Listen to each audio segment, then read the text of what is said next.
À 95 ans, le prince Philippe, époux de la reine Elisabeth II, va prendre sa retraite.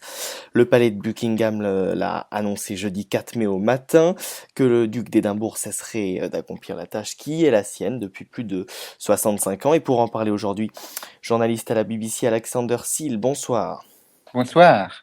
Alors cette annonce paraît un petit peu étrange quand même. Voilà, annonce de Son Altesse Royale assez rapide, assez brève. Comment a réagi la presse britannique et les Britanniques? Il faut savoir que la nouvelle a été un peu surprenante pour les Britanniques et pour la presse aussi. Euh, Quand on a reçu la nouvelle, on a pensé que le duc ou la reine ont eu des problèmes de santé. Et c'est vrai que le duc d'Édimbourg, le prince Philippe, a eu des problèmes de santé au passé. Il a eu un problème à la vessie. Il était à l'hôpital pendant les 60 ans de règne de la reine Élisabeth II.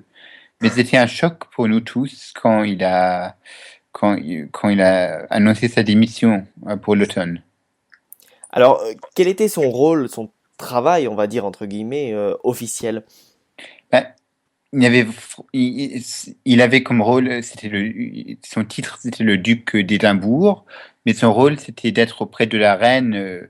Ce n'était pas le roi d'Angleterre ou rien, mais c'était juste le mari de la reine d'Angleterre. Il voyageait avec la reine, il allait en déplacement avec la reine d'Angleterre, il siège auprès de 780 patronages.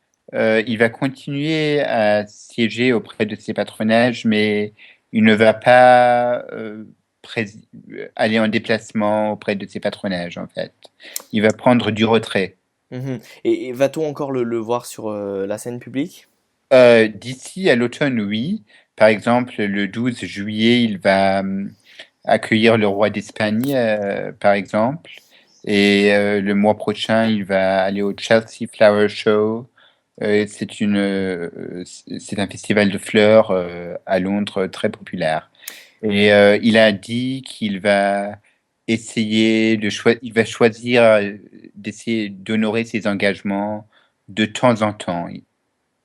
Mhm. C'est en tout cas ce qu'il a dit. Alexander, racontez-nous cette fameuse rumeur qui a circulé un peu partout sur Internet, selon laquelle le prince était décédé. C'est le boulot des tabloïds, ça? Oui, c'est le boulot des tabloïds pour faire du bruit. Vous savez, il a 95 ans, il aura 96 ans le mois prochain. Voilà, il faut dire à 95 ans, c'est impressionnant de prendre sa retraite à cet âge-là.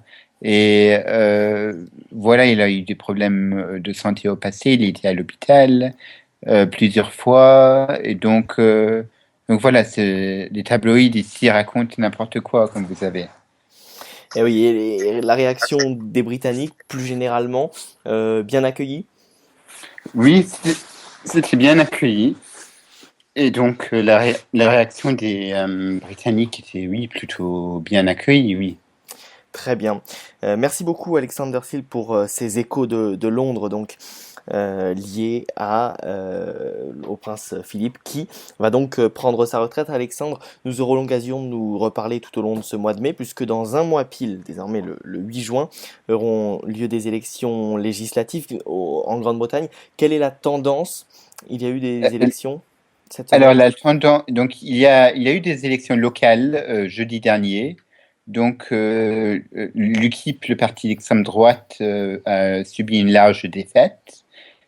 Donc, ces élections locales, c'était comme des conseillers, des élections municipales.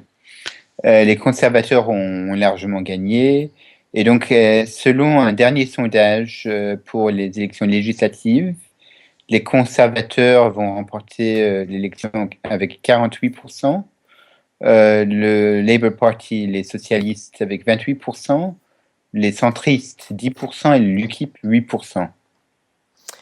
Eh bien, très bien. Nous aurons en tout cas l'occasion d'en reparler et écouter ensemble les diverses réactions liées à ces élections qui permettront ou non à Theresa May de prolonger son mandat et d'effectuer le Brexit comme bon lui semble. Merci beaucoup, Alexander Sill. Merci beaucoup, merci, au revoir.